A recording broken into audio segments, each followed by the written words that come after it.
Among Marvel's stable of incredibly powerful, near-godlike beings, there of course exists characters that are actually worshipped as gods, and of course, there's one that stands as the most famous even among them.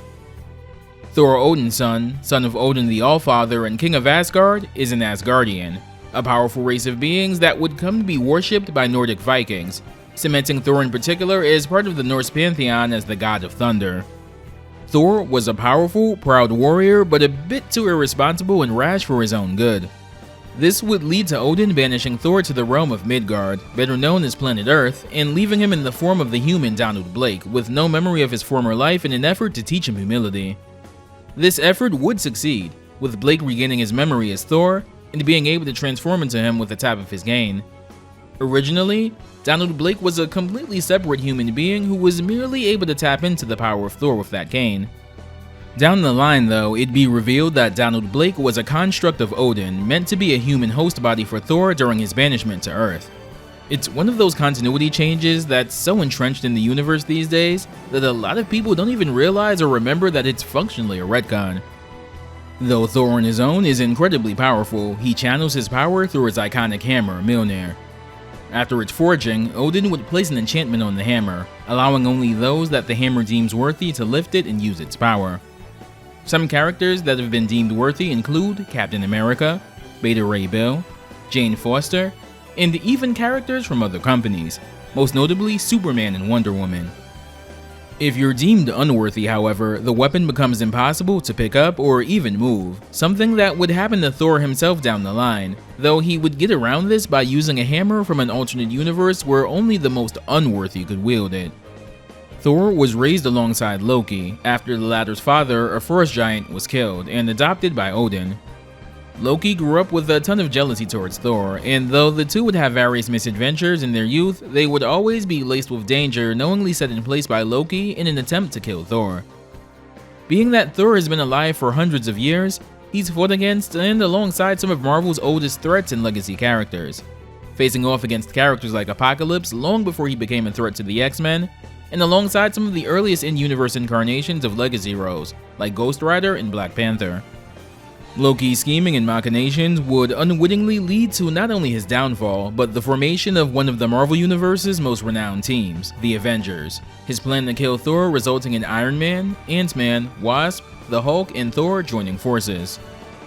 As an Asgardian, a shadow always loomed over the head of Thor, Ragnarok, the cycle of death and rebirth. It was foretold that Asgard would fall and its gods would die along with it, a fate that rapidly approached and came to a head during the events of Thor Disassembled, which ran concurrently with the Avengers Disassembled as well. For a bit of time, notably during the events of Civil War, Thor and all Asgardians were largely out of the picture. However, Iron Man, having held on to a strand of Thor's hair he found during the very first meeting, would create a cyborg clone of Thor to use as an enforcer during Civil War. This did not go over well with folks, even with heroes on Tony's side seeing it being in poor taste, especially when said cyborg would kill Bill Foster, better known as Goliath, in Cold Blood. When Thor in Asgard would be reborn shortly after Civil War, one of the first things Thor did is tell Iron Man that he was aware of what he had created in his name and image, and let him know in no uncertain terms that if he ever came with that same energy again, that he'd permanently end Tony. Of the big three Avengers, Thor is arguably the character of the trio that had been farthest away from the public consciousness before the Marvel Cinematic Universe. Sure, he'd pop up in extended media here and there, but he didn't have the instant public recognition that Captain America and even Iron Man regularly enjoyed years prior. Though Thor's first playable appearance in Marvel vs. Capcom was in 2011's Marvel vs. Capcom 3, he'd actually had cameos in previous Capcom fighting games. Notably, he appears as one of the heroes turned to stone in the background of Thanos' stage in Marvel Superheroes. Somewhat topical for the time of its release, the version of Thor cameoing here isn't the original, but instead the Eric Masterson version of the character. Eric Masterson was a normal human who wound up in the middle of a battle involving Thor and was mortally injured doing so. To save his life, Odin merged Eric's consciousness with Thor's, granting him the power of the God of Thunder for a time. Eric would later be split off into his own man again, but with an additional gift from Odin, a new mystical mace that would also become his new superhero identity's namesake, Thunderstrike. Thor also appears as an assist in Marvel vs. Capcom 1, though this was apparently kind of a late in development addition. A year or so ago, some dork with way too much time on their hands stumbled across a long-forgotten development diary for Marvel vs. Capcom 1, penned by producer Kenji Kataoka, describing the process of roster selection for the game. During its initial planning stages as a sequel to Marvel Superheroes, Thor was one of the characters planned for the game, but was rejected by Marvel for the same reasons as Doctor Doom and Iron Man: licensing.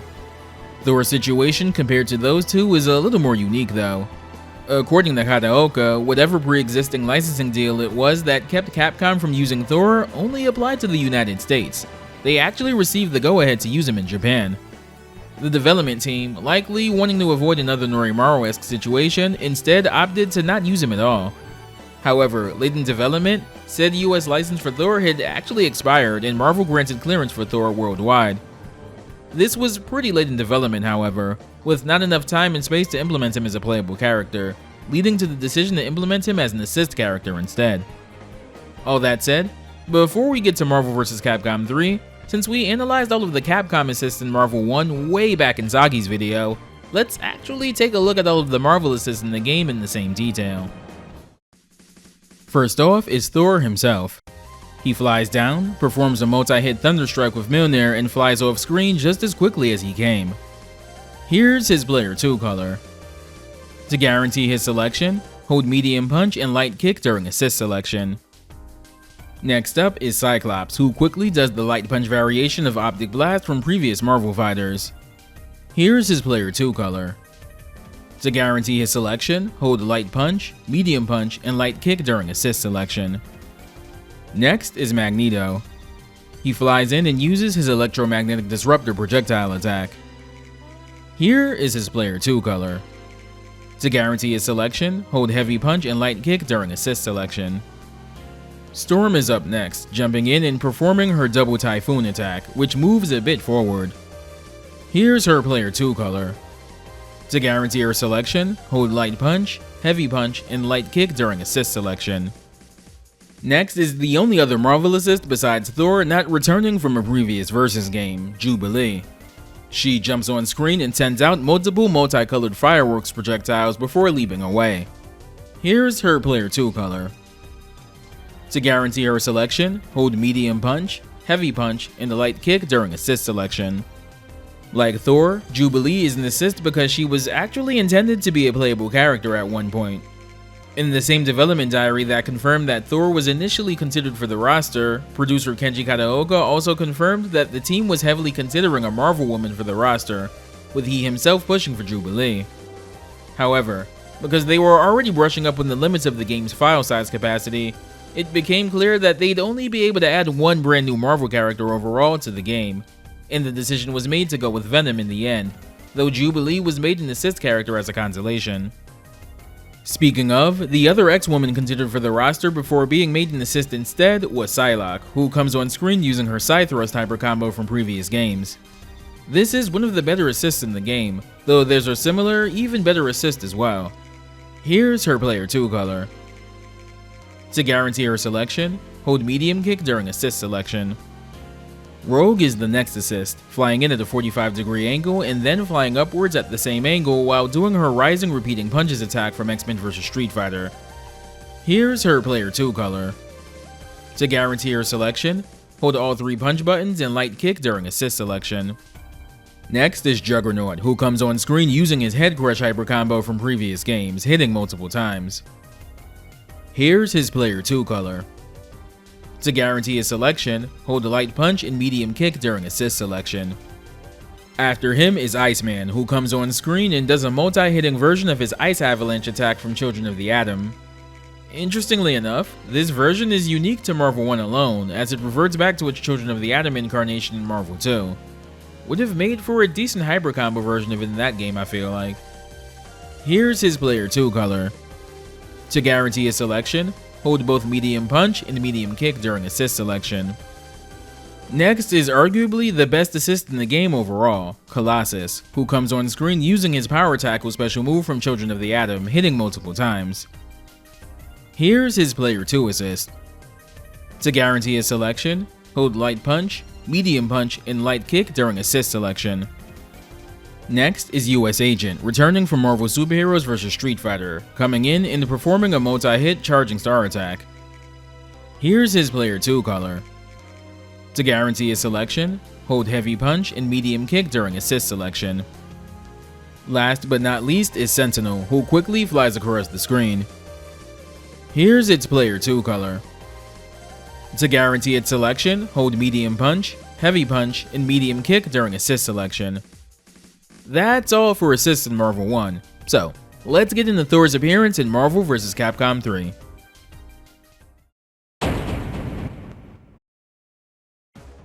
Thor was revealed for Marvel vs. Capcom 3 alongside fellow God Amada Ross at San Diego Comic-Con 2010, though their announcement was accidentally leaked by Marvel's website the night before they were supposed to be officially revealed. He's voiced in Marvel 3 by Rick D. Wasserman, who reprises his role from the Avengers Earth's Mightiest Heroes cartoon. He'd go on to reprise the role in later games, like Marvel Heroes and Marvel Ultimate Alliance 3, though weirdly enough, not in Marvel vs. Capcom Infinite. He's also done a ton of roles in superhero media related stuff, voicing Sinestro in Green Lantern Beware My Power, Crossbones in Marvel Midnight Suns, and most recently, the comedian in Watchmen Chapter 1. Thor's character design in this game is taken from his then modern design, which debuted in J. Michael Straczynski's 2007 Thor run, his redesign being handled by Olivier Coipel, who'd previously done interior art for books at both DC and Marvel, notably House of M for the latter, and one of my favorite Legion of Superheroes stories of all time, Legion Lost, for the former. Thor's theme in Marvel vs. Capcom 3 is an interesting one. It doesn't sound as intense as you'd think a theme for the God of Thunder would be, but instead sounds like the kind of song you'd hear while gathering around a bonfire to tell stories about old heroes of yore, and in that sense, it still fits Thor really well. It's actually one of my favorite themes in the game. Thor is a slow, hard-hitting character whose physical stature lies in stark contrast to his surprisingly decent air mobility. Thor has the highest health total in the game, slightly edging out Hagar, Hulk, and Trombone. Mighty Spark deals unscaled damage if the initial spark hits up close. His air mobility is deceptively fantastic, and Air Mighty Strike particularly lets him barrel through obstacles safely. And Thor can maintain a pretty threatening strike throw pressure game with his command grab, bolstered by his ability to carry cancel it for better range. Thor's ground game, however, is severely lacking in comparison to how good he is in the air. Even consistently chaining ground normals is a struggle for him. Thor only gets a damage boost in X Factor, leaving his speed, or lack thereof, completely untouched. And he absolutely needs an assist to function anywhere close to optimally. Thor is one of the most straightforward characters in the game from a moveset perspective, having little in the way of command normals and mostly focusing on special moves. His first special move is Mighty Spark, done with a quarter circle forward and any attack button. Mighty Spark! Cool! Mighty Spark! Yes! Thor charges up Mjolnir and releases a full screen bolt of lightning from it, not unlike his Marvel 1 assist attack. What's interesting about this move is the startup. The spark around Mjolnir has its own hitbox before the beam fires, and actually deals unscaled damage separate from the beam itself, which can add up a bunch if tacked onto the end of a combo. Thor also has great frame advantage after this, allowing him to link normals after hitting with this up close. This can also be done in the air. Firing bolts of lightning from Mjolnir is one of Thor's most common long-range attacks in the comics, his energy projection stated to be even faster than the most sudden lightning bolts. Next is Mighty Smash, done with a Dragon Punch motion and any attack button. Mighty Smash! Mighty Smash! Yes! Thor jumps into the air before crashing back down into the ground with Mjolnir. The medium and heavy version of this are notable in that the former causes a ground bounce and the latter hits OTG. The heavy version of this specifically can also be charged by holding down heavy after the initial motion as well.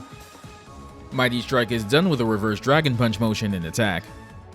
Mighty Strike! Mighty Strike!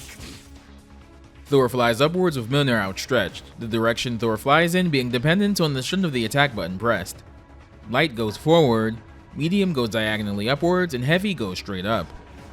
This can also be done in the air, and the medium and heavy versions travel in the opposite vertical direction in the air. Medium goes diagonally downwards while heavy goes straight down. Mighty Strike notably can barrel through all but the highest priority projectiles, giving him a pretty viable way to blow through an opponent's zoning patterns. The grounded version has a ton of recovery though, so a good way to use this is to Tiger Knee the aerial version instead, which has far less recovery. This attack can also be charged as well.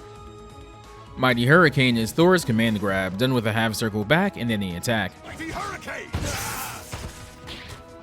Mighty Hurricane! Air combo! Mighty Strike! Good! Thor grabs the opponent and spins them in the air before slamming them down onto the ground with a bolt of lightning, striking them as they do so. This can also be done in the air.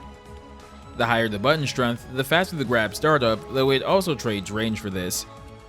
Thor can notably extend the range of this grab by Kara canceling it from either his standing or crouching heavy normals. For those unfamiliar with the term or tech, Kara canceling is essentially the act of quickly canceling a move into another move before the first move's startup ends. This is mostly done with moves that advance you forward. Kara canceling such a move into another move extends its range thanks to the first move's startup moving you forward. A good example is Ken's double Shoryuken in Third Strike, which can only be done by very quickly Kara canceling a crouch heavy kick after the first Shoryuken into another Shoryuken. The cancelled heavy kick move in Ken just slightly forwards enough to connect with the second one. While this has many applications in games that allow for it, it's most infamously used to extend the range of throws in most games, with again Third Strike being a standout example. Q in particular has a beneficial, but very difficult to consistently land Kara command grab setup. Brian M has a fantastic video in the subject that goes into the nitty gritty on how to more consistently do it that I very highly recommend. Doubling back to Thor, while both his grounded heavy normals work for Kara canceling into his command grab, using crouching heavy might work best for beginners coming to grips with the concept. If you find yourself struggling to get the cancel right, try holding down forward to initiate crouching heavy attack, and then immediately put in the command grab input. You will want the input to be done before Thor's hammer hits the opponent. Thor also has a flight mode, done with the quarter circle back and the special button.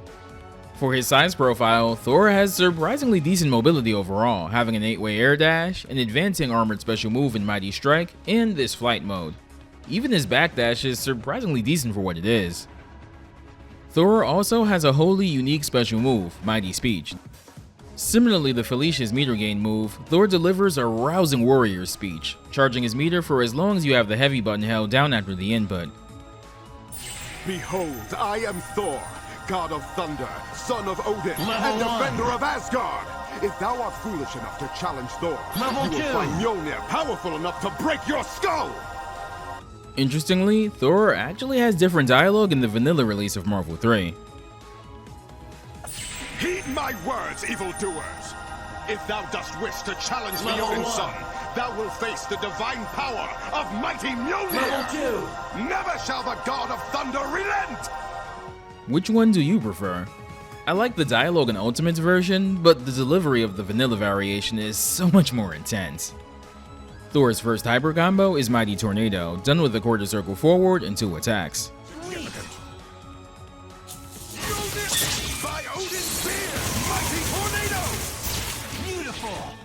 Thor conjures up a massive tornado that hits multiple times, dealing fairly solid damage for a level 1 super.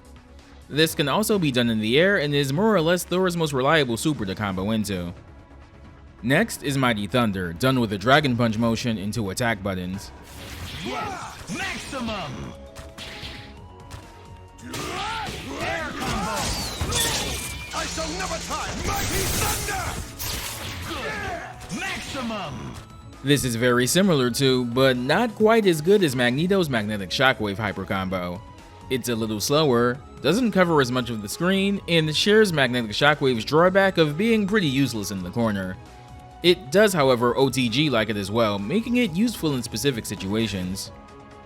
Mighty Punish is done with a half circle back motion and 2 attack buttons. My Mjolnir power! Maximum! Feel heaven's wrath! Mighty punish! My Mjolnir power! This is a command grab super where Thor launches the opponent before sending Mjolnir to slam them back down onto the ground. Though it does okay damage for what it is, its biggest utility actually comes from its application in DHCs. In Vanilla Marvel 3 specifically, it was one of a handful of supers useful for initiating the DHC glitch, which allowed you to follow up with massive unscaled damage. In Ultimate, while the DHC glitch is gone, it still sees use as a super to intentionally DHC into with the express purpose of whiffing it. Because Thor recovers so fast, he can essentially begin attacking while the first hyper combo in the DHC is still going off. Abigail, a She-Hulk, Trombone, and Thor player, utilizes this to its fullest, commonly DHCing into Mighty Punish from Tron's Lunch Rush hyper combo, and using that opening to get multiple unscaled Mighty Sparks in while the opponent is still being hit by Lunch Rush, dealing massive damage. Thor's first assist is Mighty Spark. Crossover Mighty assist. Spark! Yes. Farewell! Crossover Mighty assist. Spark! Good. Farewell! Thor's second assist is Mighty Smash. Crossover assist. Farewell! Insignificant! Crossover assist. Farewell! Insignificant! His third assist is Mighty Strike. Crossover Mighty assist. Strike! Farewell! Crossover Mighty assist. Strike! Farewell! Crossover Mighty assist. Strike! Farewell! You've probably already noticed, but all of Thor's attacks are prefaced with the word Mighty. This is of course in reference to Thor's original solo comic book series titled The Mighty Thor. Here are Thor's colors. Color 2 is based on the battle armor Thor dons in issue 378 of The Mighty Thor. Color 3 is based off of Thor's design in Heroes Reborn, a pocket universe created after the events of the Onslaught saga, meant to be a semi-reboot of sorts. The less we talk about it, the better. Color 4 is based on Ultimate Thor. We'll talk more about him a little later. Color 5 is a nod to the special quantum realm suits used in the Avengers Earth's Mightiest Heroes cartoon. Captain America and Hawkeye also have alternate colors referencing this in Marvel 3 as well. Color 6 is a nod to Beta Ray Bill. Bill is a genetically enhanced being who surprisingly was found to be worthy enough to wield Mjolnir for a time before being gifted with his own hammer by Odin, Stormbreaker. Bill's since been an ally of Asgard as well as taking part in major cosmic conflicts in Marvel, including the events of Annihilation and the Thanos Imperative, the latter also coinciding with his stint on the short-lived but incredibly badass cosmic Marvel team, the Annihilators. Thor's alternate costume is his original design that debuted all the way back in Journey into Mystery issue 83. This was one of 6 alternate costumes that initially debuted in the vanilla release of Marvel vs. Capcom 3. Speaking of vanilla Marvel 3, Thor actually has 2 colors exclusive to the original vanilla release of the game. The red and blue costume, I believe, is original to Marvel 3, but the white costume is a shout out to Thor Girl, a character from Dan Jurgens' Thor run. Here are all of Thor's character interactions. 'Tis fitting that 2 gods meet in battle thusly. It's do or die. It honors me to have fought a fellow god of such valor.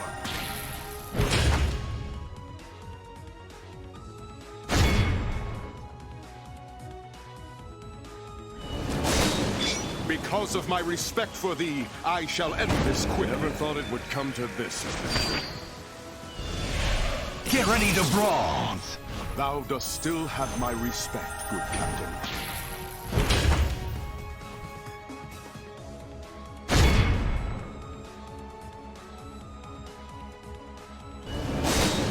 Surely, wicked Loki is behind such an encounter. You make Hulk angry! You not like Hulk angry! Get ready to brawl. You fought well for a mortal.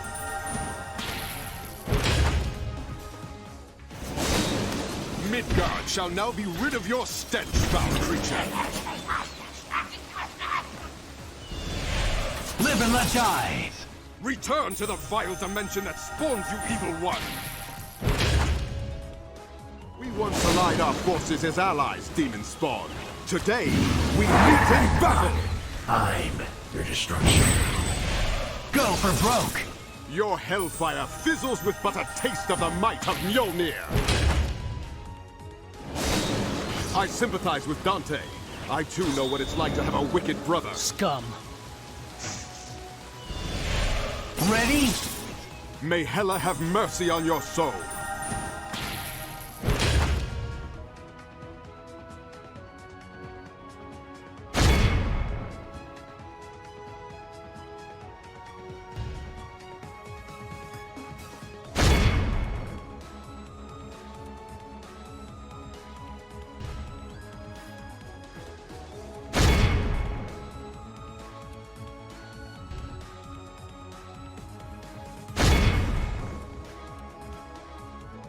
And here's Thor's endings in both Vanilla and Ultimate Marvel vs. Capcom 3.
Being one of Marvel's oldest heroes, Thor has had quite a few stellar runs over the years.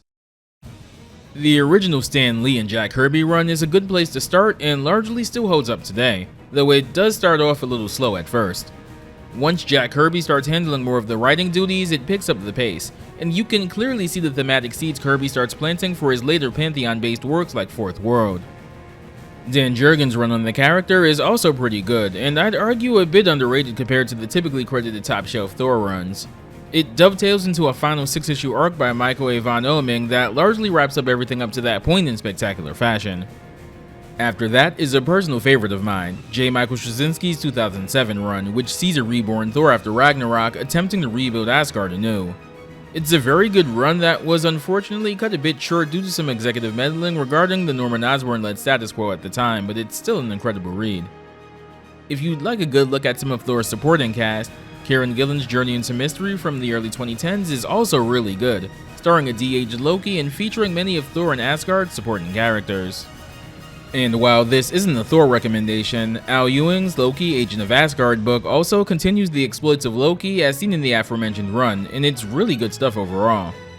Of course, you also can't talk about Thor without mentioning probably his most well-regarded modern run by Jason Aaron, featuring stories like the God Bomb arc, involving multiple incarnations of Thor at various points in his life teaming up to take on Gore, the God Butcher, as well as the introduction of Jane Foster as Thor. It's a fantastic run that maybe goes on a little too long, but it's saved by a really fantastic finale that ties back into that first arc with Gore in a really satisfying way. Al Ewing's Immortal Thor is also a standout book as well, serving as something of a thematic flip side of the coin to arguably his best known work at Marvel, The Immortal Hulk. That book dovetails into The Mortal Thor, a fantastic book also written by Ewing showing Thor stripped of his godhood and placing him in situations that may be a bit more relatable to the reader. While on paper that sounds like the antithesis of what people probably read Thor for, it works surprisingly well and is definitely worth following. With that said, hardcore Thor fans might have noticed that there's one run in particular that I've yet to mention, and naturally, there's a good reason why. Not only is it my and many others' opinion that it's the greatest Thor run of all time, but it's also personally my single favorite run in Marvel Comics' entire history. It's everything I love about the medium of comic books, and the unique way it can tell stories wrapped neatly into one stellar saga by one of the greatest writers and artists to ever do it, and it stirs up my imagination in ways other comics could only dream of. I've been waiting a very long time to talk about this, so I'm proud to finally present this video's comic book recommendation, The Mighty Thor by Walt Simonson. Walt Simonson took over The Mighty Thor starting with issue 337, and when the cover of your first issue features a brand new character literally destroying the logo of the book itself, you just know you're about to be in for one hell of a ride. We start with the introduction of a brand new character, Beta Ray Bill, an aggressive but noble being who through circumstance finds himself able to wield Mjolnir, which gets him wrapped up in Asgardian affairs, but also leaves Thor stranded on Earth, albeit temporarily. Thor eventually makes his way back, and ends up having to face down Bill for ownership of the hammer. Bill beats Thor, but spares his life. Impressed by the strength of his character, Odin grants Bill a new hammer of his own, Stormbreaker. This kicks off a long journey over the course of the run, spanning several stories and conflicts, all of which get their due build-up over the course of the run. Simonson's run particularly is notable for how he zeroes in on Norse mythology for Asgard's world building harder than any Thor writer to come before, or arguably even after him. Simonson introduces concepts and characters from Norse mythology to the Marvel Thor mythos brilliantly, most notably the demon Thor, who slowly gets built up in the background over the course of the run so that when he finally takes center stage, it feels like something groundbreaking is about to take place. For as deep into mythology as the run goes, it's also not afraid to just have fun with the characters at times, resulting in issues 364 to 366 of the run, wherein Thor gets turned into a frog, and ends up leading a local pack of Central Park frogs into a battle against a legion of sewer rats. At one point, Hela, the goddess of the underworld, fed up with Thor's constant meddling, curses him by making him unable to die. That sounds good on paper, but unfortunately, she also made his bones as durable as, well, paper as well, meaning every hit he takes more or less instantly crumbles his bones. He dons a new armor meant to keep him held together during this time, which also coincides with the prophecy about Thor dying in battle against the legendary Midgard serpent. What follows in issue 380 of Thor is one of the single coolest issues of any comic book I've ever read. So, what do you do when you want to showcase the scale of a massive, epic showdown that's been built up for several issues at this point? Well, Simonson and co-artist Sal Buscema decided to take the entire issue and make it nothing but full-on splash pages, showcasing the fierce battle in all of its glory in intricate detail. Simonson's run overall is just magical, man. I like to think I've recommended some pretty damn good comics over the course of this video series, but my absolute highest recommendation is this run. It's my favorite run of comics to ever come out of Marvel, and my second favorite comic book run of all time from any company. Please read it if you get the chance. Thor returns to the series in Marvel vs. Capcom Infinite and actually gets reworked quite a bit relative to some of the other returning veterans from Marvel 3. He also has a new voice actor in this game, Travis Willingham, a voice actor I'm sure you've definitely heard at least once in your life if you're watching this video. He's provided the voice of Thor in other Marvel media, most notably Marvel Rivals, as well as Guile in Street Fighter 4 and 5, and Knuckles the Echidna for pretty much all of the 2010s. Thor's theme in Marvel Infinite is sadly pretty damn boring compared to his original Marvel 3 theme. Such aura loss is par for the course in Infinite, but it still doesn't make it an easier pill to swallow. Thor gets some changes moving into Marvel vs. Capcom Infinite, most of which are pretty welcome. Thor's mobility is a complete upgrade from Marvel 3 overall. He has a new hammer throw attack that works great to blow up lazy zoning. He also has a new level 3 super to cash out meter with. And he has higher health than average relative to the rest of the roster. However, he still struggles a bit in neutral, slightly amplified by his lack of a standard beam projectile this time around. He also lost Mighty Thunder from Marvel 3, which would have been legitimately fantastic for him in this game, and this also highlights his other main weakness.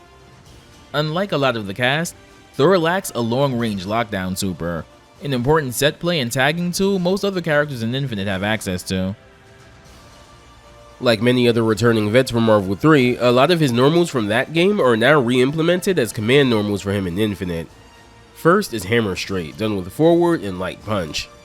This was his standing medium attack in Marvel 3. Next is Spinning Thunder, done by crouching and pressing heavy punch. This was Thor's crouching medium in Marvel 3.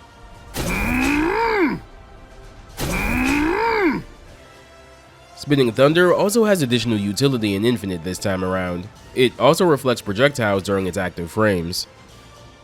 Lightning Swipe is done with down forward and heavy punch. Again, this was his crouching heavy sweep in Marvel 3.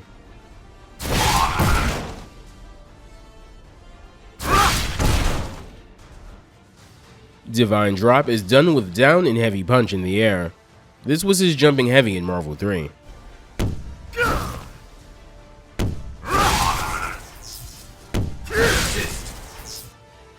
Thor also retains Mighty Speech in Marvel Infinite, done with a down-down and heavy kick input. Interestingly, Thor has two full speeches he'll alternate between. Behold, I am Thor, the god of thunder, son of Odin and defender of Asgard. Hear me, all evildoers. If thou wishest to challenge the Odinson, ye shall face the divine power of the mighty Mjolnir. Those hungry to risk their lives may face me in battle. Ye shall find that Thor will neither flee nor cower in the face of evil. Now, attack me any way thou wishes. Behold, thou art indeed brave to challenge the god of thunder. However, thy bravery comes from recklessness, not righteousness. Does thy fearlessness come from strength of will? I say thee nay. To know fear is not a sign of weakness. Fear, my friend, is the means to find strength within thyself, to overcome any situation and be victorious. Mighty Spark is done with a quarter circle forward and punch. Ready! Yes! Ready! Yes! This move has been drastically changed up from Marvel 3 in that it no longer fires a beam. The main focus of the attack is now the sparkling hitbox surrounding the hammer, still hitting multiple times. This can still be done in the air as well. However, Thor now has an optional follow-up he can do. Press punch during Mighty Spark's active frames and he'll throw the hammer, hitting 2 times. Once on the initial throw, and once on the return trip.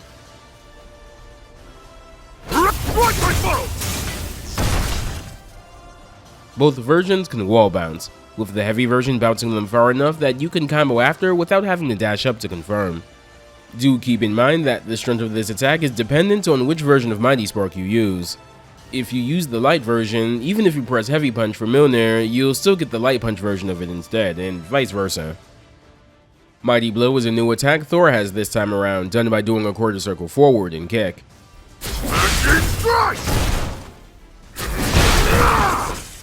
This is a strong single strike that knocks down with the light version and wall bounces with the heavy version.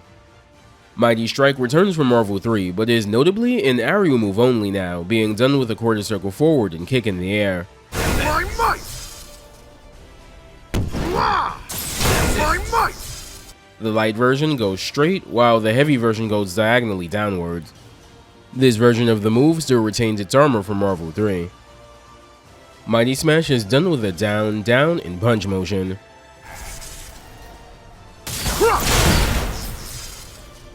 The hitbox for this move doesn't seem to be as generous as in Marvel 3, where it was pretty easy to clip someone with this during Thor's initial leap upwards. Mighty Hurricane returns and is done with a half circle back and punch motion.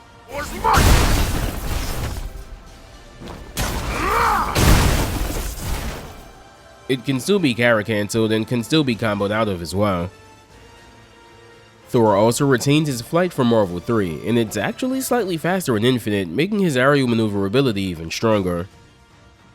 Mighty Tornado returns with largely the same input, being done with a quarter circle forward and 2 punches. Blow, mighty North Wind! He also gets back Mighty Punish, being done with a quarter circle back and 2 punches. Feel heaven's wrath! Thunder and lightning! Thor gets a new level 3 super in Infinite, God of Thunder, done with a quarter circle forward and 2 kicks. Blow! Now slumber! Maximum! My power shall smite thee! Prepare thyself! Go, Mjolnir! Final blow! Now slumber! This one's a short but pretty sweet cinematic of Thor striking the opponent with Mjolnir a few times before summoning a giant thunderbolt to strike them multiple times. It's one of my favorite level 3s in the game visually. Here are Thor's colors. Color 2 is based on Valkyrie, a fellow Asgardian warrior who's also had stints on teams such as the Defenders and the Secret Avengers. Color 4 is based on Loki. Thor's first alternate costume is Ultimate Thor, as seen in Marvel's original Ultimate line of comics from the 2000s. Earlier on in that universe, readers weren't shown Asgard at all, and it was deliberately kept vague whether or not Thor was truly a god, or just a crazy dude with a tech-enhanced weapon telling tall tales. It'd get confirmed later on that Ultimate Thor was in fact the real Asgardian god though.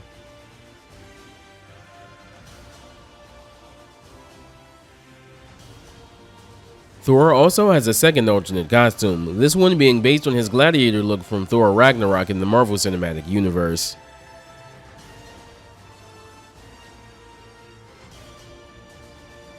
Here are all of Thor's character interactions.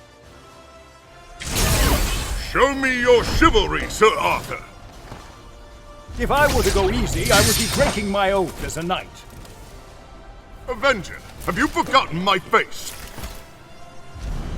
Even if you attack, Hulk won't show mercy. We may have sparred together in the past, but I shall not hold back. These guys will never know what we think. I will send thee to meet Hela. Prepare thyself. Now, what entertainment have you brought for me? I wonder how well a machine like thou will stand up to my thunderbolts. Watch my back, Zero. With you at my side, Avenger, it's like we have the strength of 1,000. I bore of this continual struggle, Avenger. Know that if thou dost betray me, this alliance shall be null. I have my orders. Nothing personal. I am weary of machines. I fear I cannot trust you. You're in for the night of your life. I shall remove you from that throne, villain! Fools, our will is law. We will destroy you. With Mjolnir's might, I shall take thee down! Do you think you can defeat us? Ready!